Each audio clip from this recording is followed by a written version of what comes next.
அன்பார்ந்த இறைமக்களே, கிறிஸ்துவின் மறுப ஜபக்குழுவின் வாயிலாக இன்று உங்களை சந்திப்பது நான் பெரும் மகிழ்ச்சி அடைகிறேன். மக்களை, சந்தோஷமாக இருக்கீங்களா? நிறைவாக இருக்கீங்களா? மகிழ்ச்சியாக இருக்கீங்களா? மன அமைதியாக இருக்கீங்களா? மக்களே, இறைவன் நம்மளோடு இருக்கும்போது மகிழ்ச்சியும் மன அமைதிக்கும் பஞ்சமே இல்லை. எந்த நிலையிலையும் நமக்கு என்ன இல்லை சொல்லுங்கள்? உடல் ஆரோக்கியம் மட்டும்தானே இல்லை, உடல் சோர்வு தானே இருக்குது, நம்ம பலகீனம் தானே இருக்குது. அதையெல்லாம் அப்புறப்படுத்துவார் நம்ம கூட இருக்கிறாரே. கல்வாரி பலி காணும்போது அதன் மூலமாக நம்ம உடல் சோர்வு மனச்சோர்வு அனைத்தையும் புதுப்பிப்பாரே ஒவ்வொரு நாளும், இல்லையா? கல்வாரி பலியை போல் வேறு எந்த பலியும் இல்லை. இன்று ஆண்டவர் நமக்கு என்ன இறைவார்த்தை தருகிறார் பார்ப்போமா? திருப்பாடல் 105 இறைவார்த்தை 1-5 முடிய. ஆண்டவருக்கு நன்றி செலுத்துங்கள், அவர் தம் பெயரை சொல்லி வழிபடுங்கள், அவர் தம் செயல்களை மக்களின்கள் அறியச் செய்யுங்கள், அவருக்கு பாடல் பாடுங்கள், அவரை புகழ்ந்தேத்துங்கள், அவர் தம் வியத்தகு செயல்கள் அனைத்தையும் எடுத்துரைங்கள், அவர் தம் திருப்பெயரை மாட்சிப்படுத்துங்கள். ஆண்டவரை தேடுவோர் இதயம் அக்களிப்பதாக. ஆண்டவரையும் அவரது ஆற்றலையும் தேடுங்கள், அவரது திருமுகத்தை இடையிறாது நாடுங்கள். அவர் செய்த வியத்தகு செயல்களை நினைவு கூறுங்கள், அவர் தம் அருஞ்செயல்களையும் அவரது வாய்மொழிந்த நீதி தீர்ப்புகளை நினைவில் கொள்ளுங்கள். Praise the Lord. ஏனென்றால் ஆண்டவர் நமக்கு செய்த ஒவ்வொன்றுக்கும் நன்றி சொல்ல வேண்டும். ஒவ்வொரு இறைவார்த்தை வாசிக்கும் போதே நன்றி நன்றி நன்றி. நல்லது நடந்தால் நமக்கு நன்றி, துன்பங்கள் நடந்தால் நமக்கு நன்றி சொல்லும்போது அதில் நமக்கு ஒரு நிறைவு உண்டு. அவர் நிறைவுபடுத்துவார். எவ்வளவு துன்பம் வந்தாலும் நன்றிங்கிற வார்த்தை என் மகன் மறக்கலையே அப்படிங்கிறதுனால அவர் நம்மளை சேர்த்து கொள்வார், சேர்த்து அணைத்து கொள்வார். தாயாய், தந்தையாய், சகோதரனாய், நண்பனாய், நல்ல ஆலோசகராய் நம்ம கூட இருந்து அனைத்து காரியங்களும் அவர் நிறைவேற்றுகிறாதான். அவர் பெயரை சொல்லி வழிபடுங்கள்.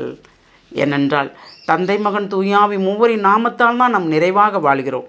அந்த வாழ்க்கை தான் இப்போதை வாழ வைக்கிறதல்லவா. அதனால் எப்பொழுதும் அவர் நமக்கு செய்த நன்மைகளை பிறருக்கு எடுத்து சொல்லி, இறைவன் ஒருவரே, அவரே நம்மளை நிறைவுபடுத்துவார். எது கேட்டாலும் தக்க நேரத்தில் அவர் நமக்கு தருவார் என்று நாம் விசுவசிக்க வேண்டும், நம்ப வேண்டும். அந்த நம்பிக்கை தான் கேட்ட உடனே கொடுத்தால் பொருளற்று போய்விடும், இல்லையா? பிள்ளைங்கள் அடம்பிடிக்கி ஒரு பொருள் கேட்டு உடனே வாங்கி கொடுத்தோன்னு வச்சுக்கோங்களேன், அதனோட மதிப்பு என்னன்னு அதுகளுக்கு தெரியாது.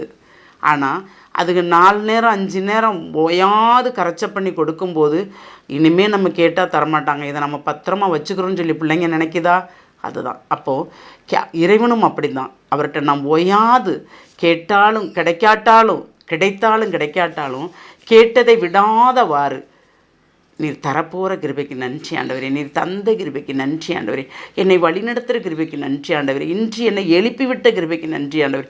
இப்படி ஒவ்வொரு வகையிலையும் ஆண்களும் பெண்களும் நாம் சொல்வோம் என்றால், ஒரு குடும்பமாக இருந்து அவருக்கு நன்றி சொல்வோம் என்றால் எல்லாமே நிறைவாக இருக்கும். ஏனென்றால் அவர் நமக்கு ஒவ்வொரு நாளும் ஒவ்வொரு வியத்தகு செயல் செய்கிறார். எது வியத்தகு செயல்? எது நம்மளை இன்று உயிரோடு நிற்க வைத்தது, என்னை எழுப்பி உங்களோடு பேச வைத்தது, உங்களுக்கு இறைவார்த்தை அறிவிக்க வைத்தது, அதுவே வியத்தகு செயல்தானே.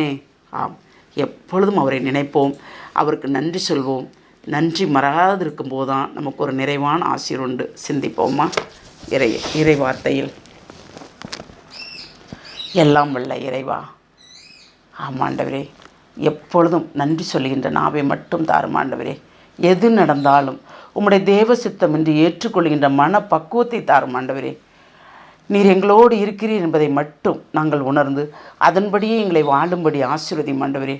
எல்லாம் வல்லவரே, உம்முடைய கிருபையும் உம்முடைய ஆசீர்வாதம் எங்களோடு நிறைந்திருக்கட்டும். அந்த நிறைவே எங்களை நிறைவாக வாழ வைக்கும்.